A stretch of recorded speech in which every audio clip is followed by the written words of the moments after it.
Coming up on Citrus TV News Live at 6. Which comedians are performing in Syracuse? And will Vice President Biden be joining the 2016 campaign? Plus, Shania Twain no longer performing here in Central New York. All that and more. Citrus TV News starts now.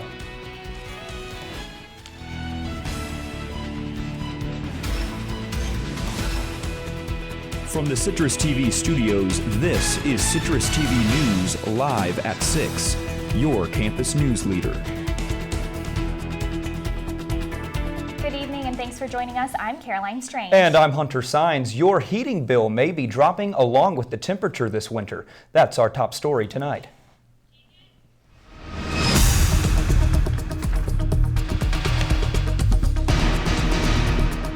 National Grid customers will have some extra change in their pockets after the electric and gas company says it's cutting costs. Utility officials say customers can expect a 4% drop in their bills from last year's rates. They expect the tax cut to save an average household about $12 a month. National Grid estimates many families will spend about $500 heating their homes from November through March. The company also says customers will save roughly $22 on electricity per month.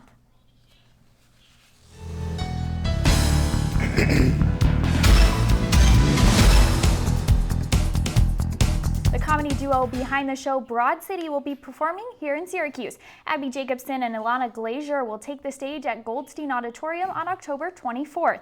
Syracuse and EFS students can buy tickets at Shine starting today for $5. 4 members of the Syracuse University community will be traveling around New York State for 2 years as part of a new program. The group from Syracuse are 4 of 31 New York public scholars in total. Each of the scholars will travel statewide, giving presentations and leading public engagement workshops related to their research. The program is run by the New York Council of Humanities. And research from the College of Arts and Sciences may help law enforcement with sexual assault cases in the future. A $150,000 grant from the National Institute of Justice is going to be used for better methods of analyzing body fluids. The Forensic and National Security Sciences Institute will be conducting the research. The study is going to take about 1 year. University officials are debating the future of the Carrier Dome Kiss Cam this week. Citrus TV reporter Nick Papantonis tells us what we can expect for the iconic camera's fate. As of last month, the Carrier Dome no longer features the Kiss Cam. A member of the public sent a letter to Syracuse.com saying female students had been forced to kiss men they clearly didn't want to. But I think the Kiss Cam is like a good source of entertainment and during sports games, and I think as long as no one's forced to kiss, like, I mean, you could give a kiss on the cheeks or like on a hand, that could count. I mean, at some places it's just like a fun little thing. I mean, if you don't want to participate in it, you don't have to. So, I mean, personally, I don't really care. This comes shortly after the U.S. government released a report saying 1 in 5 college students experienced unwanted sexual contact during their time on campus. The issue is currently being looked at by university officials and the Student Association. SA debated an official position on Monday night, taking into account the chancellor's opinion. From my understanding when I spoke to him about it, he mentioned that it's a tradition that's not relatively popular at universities. It's usually at D1 universities like Syracuse. The 3 major directions that are being considered include bringing back the traditional kiss cam, banning it from the student section, or from games entirely. Members spoke in favor of all 3 positions. Officials also have the option of pre-selecting couples to be featured. SA is expected to release their stance as early as next week. For Citrus TV News, I'm Nick Papantonis. All right, thanks, Nick. Coming up, a possible feud between Hillary Clinton and President Obama. More talk on if Joe Biden will run for president. And a counterfeiting controversy with the Bank of China. Stay tuned to Citrus TV News Live at 6. Felt temperatures in the mid to low 60s. Find out if this fresh fall weather is here to stay after the break.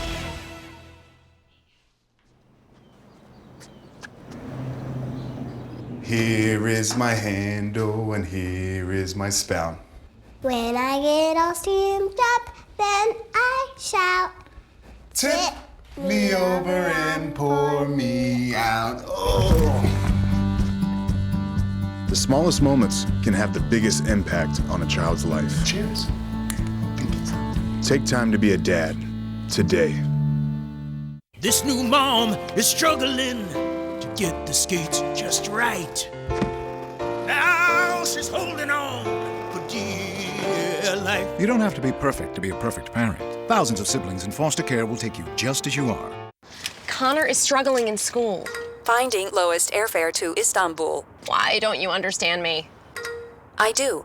This is what it feels like for kids with learning and attention issues. Redirecting to understood.org.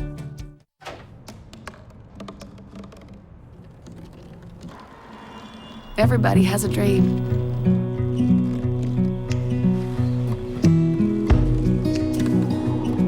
Mine was to see the ocean. And with a little help, I made it.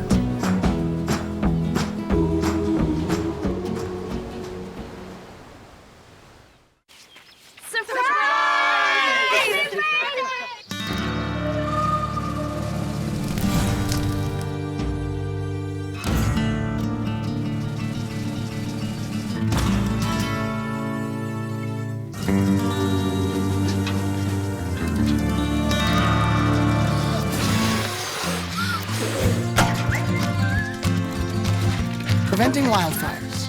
That's all Smokey wants for his 70th birthday.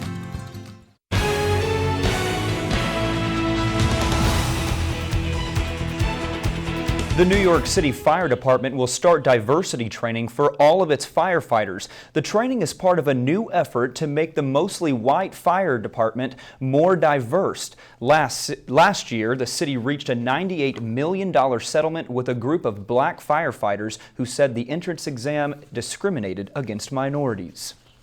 And Hillary Clinton may be feuding with her old boss. The presidential candidate has called President Obama's immigration strategy both harsh and aggressive and has not backed the president on the Trans-Pacific Partnership, a deal that would expand trade with more countries in the Pacific.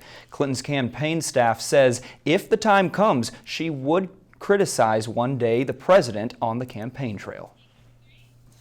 Joe Run, that's what a super PAC is saying to Vice President Joe Biden in its first television ad. The ad uses sound from a speech Biden gave at Yale University. The vice president talks about the car crash that killed his wife and daughter in 1972. Biden has not yet decided if he's running for president. And a U.S. airstrike on a Kunduz hospital may have violated the rules U.S. forces have been operating under since combat missions ended a year ago. The attack on a Doctors Without Borders hospital killed 22 civilians earlier this week. U.S. officials have said the attack was a mistake requested by Afghan forces. A top U.S. commander is saying he is now requiring every service member in Afghanistan to be retrained on how much U.S. firepower can be used.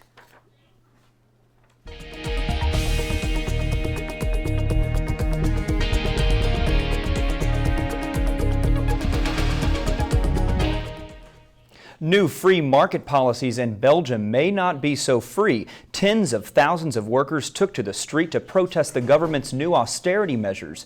These include a higher retirement age, cuts in social services, and taxes that benefit employers. Last year, 120,000 people protested against the government without change. And Islamic extremist group Al-Shabaab is taking responsibility for a drive-by attack on Wednesday that killed 2 men in Mogadishu, Somalia. The group says they killed the Somali's president's nephew and another government official, though Somali police have not confirmed the identities of the victims. U.S. officials are urging the Bank of China to be more transparent after a counterfeiting controversy. The New York judge is ordering the bank to disclose information about a counterfeit ring that sold millions in fake Gucci merchandise in the U.S. This could mean bad news for Chinese banks, which have served as safe havens for money laundering and other illegal financial activity. And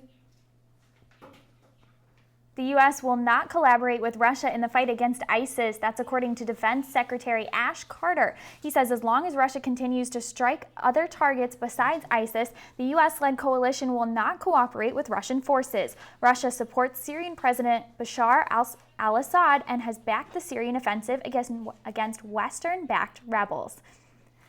So, Hunter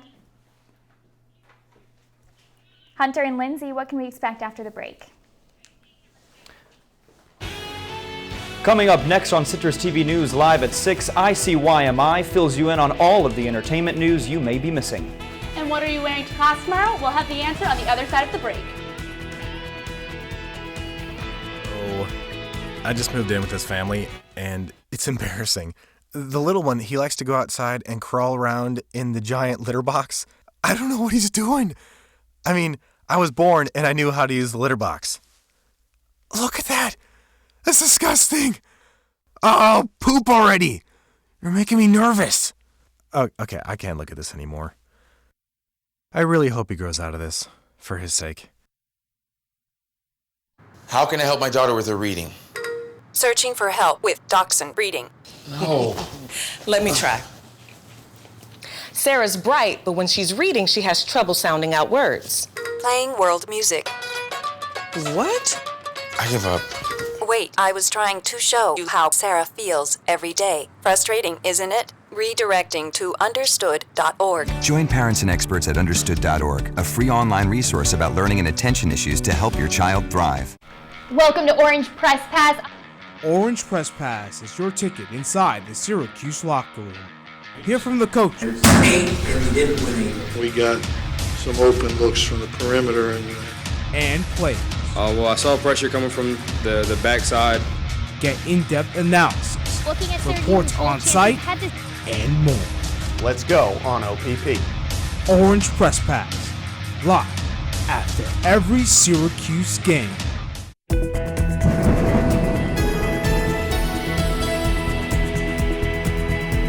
So, Lindsay, we've been pretty lucky with weather lately, but is it going to stick around? Well, you know what, Caroline? We're going to see some temperatures similar to what we saw today, but we will see some precipitation on the horizon. As we look, today we saw temperatures in the mid to low 60s with relatively high humidity and mild winds, but it's getting progressively more cloudy out. As we look at Wednesdays of the past, we can see that we're not nearly as high as we were in 1963 or as low in 1964. That one year they dropped 60 degrees on the same day. But as we look, we fit right into our average high for this time of year. As we look across the current temperatures of the region, we can see we fit well across with the other temperatures of the region. Most other cities fell in the high to mid 60s. And as we look across the nation, we can see the temperatures are pretty much standard for this time of year. Obviously, California and the southeast of the United States have felt extremely higher temperatures. But for the most part, this is very typical for this time of year, even with Hurricane Joaquin passing by. As we look at high-pressure systems and low-pressure systems across the area, we can see one high-pressure system moving in from the Midwest. We will start to feel those effects this Friday. As we take a closer look at our region, we can see that this high-pressure system is moving in from the Midwest and will be hitting our region this Friday, early Friday morning. As we look, there's no precipitation on the horizon, but that precipitation will start to arrive late Thursday evening. As we look at tonight's forecast, we will see about a 46-degree low with humidity relatively high at 87% with some more mild winds. Tomorrow should be an absolutely picturesque day in Syracuse with temperatures in the mid-60s. There should be no chance of precipitation and lots of sunshine, so it's definitely time to enjoy the last remnants of summer as we transition into fall. Now, as we look at the 5-day forecast, we can see that we're still in the mid-60s, but we will continue to see those mid-60 temperatures. And this Friday, we will see the remnants of that high-pressure system with a definite chance of rain. It will be extremely rainy, so make sure to wear those rain boots and have that umbrella with you. It's important that this weekend will be nice and sunny for not to wreck your weekend plans. Now, Lindsay, if the rain coming up on Friday, are we going to have any more after that, or is it just going to be that one day? Not for this weekend. After Friday, it should be a nice and clear weekend to enjoy your first few weekends of October. And I saw the temperature's going to dip down at least on Saturday, but picks up a little more on Sunday. Are we going to continue to see around the 60s over the next week? I definitely think we'll see more of the 60s. That 50-degree temperature is a remnant of that high-pressure system from the precipitation on Friday. And if I've got a date night this weekend, should I make sure I grab a jacket if I'm out at night? You might want to grab a jacket. It might get a little chilly, but during the day, you won't need any jacket, just a light sweater. Okay, thank you, Lindsay. And now we're going to turn to something that we like to call ICYMI, or our In Case You Missed It segment. Here we bring you the latest health, entertainment, and consumer news. Hunter, what do we have? Thanks, Caroline. Scientists from Sweden, the U.S., and Turkey won the Nobel Prize for Chemistry. The three scientists were recognized for work on DNA repair back in the 70s and 80s that inspired new cancer treatments. The chemists will share the cash prize of just under $1 million. The biggest prize, the Nobel Peace Prize, will be awarded on Friday. And car lovers rejoice. Mazda's MX-5 Miata is hitting U.S. showrooms with a more upscale look. The best-selling car in the world now has a new engine, a lighter weight, and is 3 inches shorter in length. The car's gas mileage is also better than its predecessors, with 36 miles per gallon on the highway. And a group of Israeli engineers is leading the race to send a spacecraft to the moon. Google is sponsoring the competition that will give a grand prize of $20 million to sponsor the project. The Israeli group SpaceIL has teamed up with American company SpaceX to launch a craft into space, making them the first of 16 teams in the competition to make a deal with the launch provider. Well, Urban Outfitters employees are getting a better deal. The retailer will reportedly end on-call scheduling for workers in New York. This comes after New York State Attorney General Eric Schneiderman urged 13 major stores not to keep workers on call for short-notice shifts. The change will go into effect next month. And, well, attention country lovers, Shania Twain's Rock This Country tour is skipping its dates here in New Hampshire and here in New York, rather. The country star has been diagnosed with a respiratory infection, making her unable to sing. Twain's tour will resume Friday night in Quebec City. And, well, Jennifer Lopez will be center stage once again. J-Lo will host this year's American Music Awards on November 22nd. It's her first time hosting the award show. She will also be performing material from her upcoming Las Vegas show. And actor Tom Hanks is a certified Good Samaritan. He came to a Fordham University student's rescue yesterday. Hanks tweeted a picture of a student's ID from the university after finding it in Central Park. The student says her professor brought her attention to it. Hanks tweeted that his office will return it to her. Now that does it for this week's edition of ICYMI. If you think we missed something, tweet us at CitrusTV News and let us know. Here's Lauren with what's coming up in sports. Coming up in sports, Syracuse men's soccer looks to stay hot on the pitch while women's ice hockey officially starts its season on the ice. And it's do or die for the Yankees in the race for the AL wildcard. Stay tuned for your sports fix, back in 2. What do you think it would be like to teach? Chances are, you have no idea. Teachers today are breaking down obstacles, finding innovative ways to instill old lessons, proving that greatness can be found in everyday places, and that you don't need to be famous to be unforgettable. That's what it's like to teach. Talking Points is more than just a campus political show. We tackle big issues and have in-depth conversations. Talking Points. Talking Points. We report the political news that our students not only need to know, but deserve to know. Talking Points. We do it at the local news level and we do it at the national news level. We're here. You need us. All the political news you need, only on Talking Points. Talking Points. Talking Points, only on Citrus TV.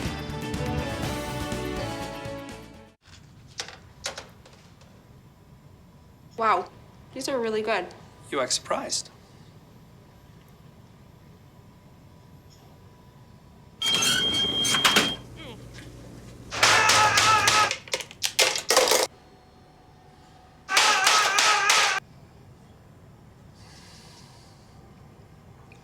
Practice makes perfect. You don't have to be perfect to be a perfect parent. There are thousands of teens in foster care who don't need perfection. They need you. Hey, my name's Katie and I'm in the 9th grade. I'm an A average student and I'm an athlete working towards a scholarship. And everybody tells me how much potential I have. But I just wish someone would tell me where my next meal is coming from. Katie, how'd I do? Do you have to be so serious? Well, I mean, I did like a crazy dance in a movie if you want me to like, do a little, no. Play a role in ending hunger. Visit feedingamerica.org/hunger and find your local food bank.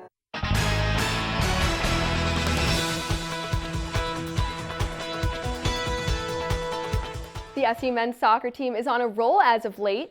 Ian McIntyre's squad has won 4 straight matches and climbed to a number 22 ranking on the NSCAA poll this week. The Orange took on Albany last night to try and keep its win streak alive in front of the SU faithful.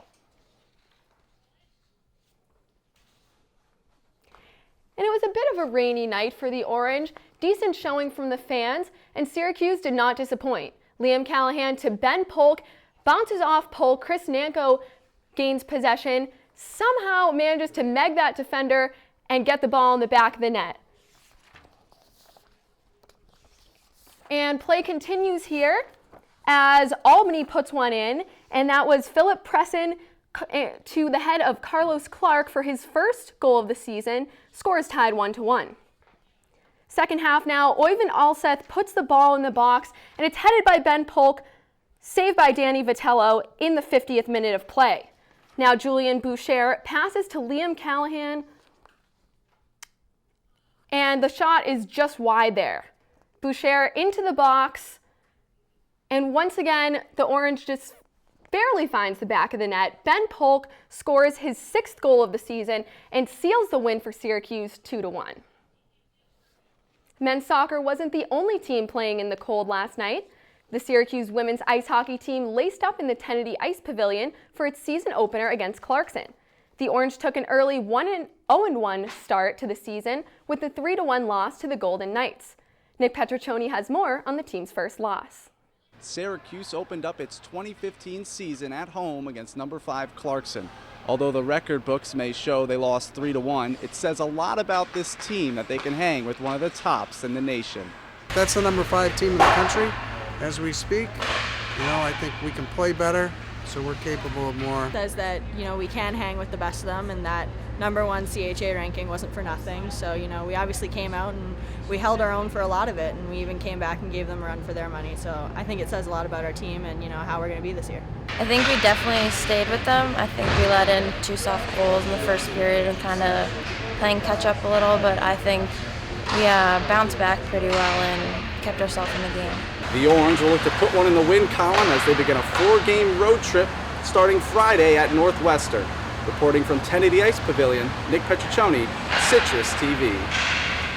After resting up during the bye week, Scott Schaefer and the Orange head down to sunny Florida this Saturday to take on USF. Syracuse is 3-1 heading into the matchup with the Bulls. Offensive coordinator Tim Lester says the team is ready for a change of scenery. We'll be on grass. The biggest thing is just with as many freshmen as we have, they've never traveled. So that's something that we're conscious of, and I've talked to the freshmen and just make sure they understand that what to expect, what it's going to be like. The good thing is that from the moment we get to the stadium, it's not much different. We're going to get their same amount of time. They're going to go through the same pregame, but we're going to be traveling on a plane, and we're going to be going to the stadium and going out the night before to dinner. And there's just some nuances that they're not used to. The upper class, it's just old hat to them. So that's something you talk about, but it'll be. I know they're excited to go down there and play in an NFL stadium. Champagne was flying in the Bronx last night, but it wasn't in the Yankees clubhouse. New York's chances at the postseason are officially shot thanks to the Astros. Houston shut out the Yanks 3-0 and clinched the American League wildcard. Sluggers Beltran and A-Rod had a tough going. Beltran went 1 for 4 on a single, and Rodriguez went 0 for 4. The Astros move on to face Kansas City tomorrow night. All right, well, talking about the Astros, being from Houston, I can't ignore it. Where do you see them going after beating the Yankees in the Bronx? I mean, for the Astros, this was huge. And moving on to Kansas City, Ventura is going to be a tough pitcher to face, and I think it's promising for the Astros. This is going to be a huge momentum builder for them. Oh yeah, I definitely think it's promising, especially after the hard times that we've had. It's good to finally make it. Now, talking about the game again yesterday, it was the first ever game to have a female broadcaster as part of calling the game. Jessica Mendoza making her debut as the first, like I said, the first female to broadcast an MLB game in the playoffs. What do you have to say about it since you're a female broadcaster yourself? It's great to see that kind of breakthroughs, those kind of breakthroughs in the business, Hunter. And people like Jessica Mendoza with lots of experience, you could even equate her to Doris Burke, playing the game, doing so well, moving up, and being the first female to be on call for a game it's very monumental, and I thought that she did a great job. Yeah, she did indeed. Now moving to sports on the hill, the men's soccer team is doing well right now. Do you think they're going to be able to keep up the momentum through the rest of the season? They're facing UNC on Saturday, Caroline, and they are ranked second right now in that poll that I mentioned. So it's going to be a tough test for the Orange, and I think it's really going to show where they fall for the rest of the season. This is their highest ranked opponent. It's an ACC matchup. It's a must-win for the team going forward. Well, we're certainly rooting them on. Lauren, thanks so much. And after the break, the weather you can expect for the rest of the week. And a Michigan woman gets one hefty paycheck and quits her job. Stay tuned. In Syracuse or across the nation, call the CitrusTV newsroom at 315-443-1177 or tweet at CitrusTV News, your campus news leader. Here's your check.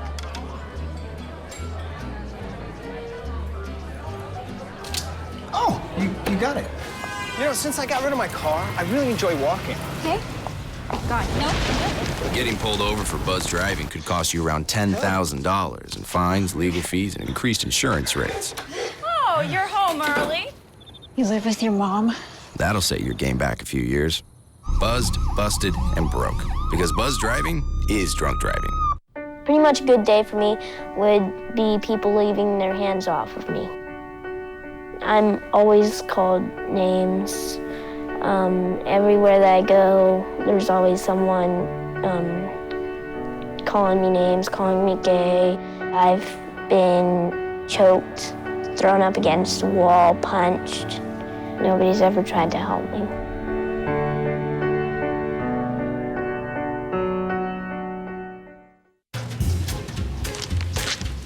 Really?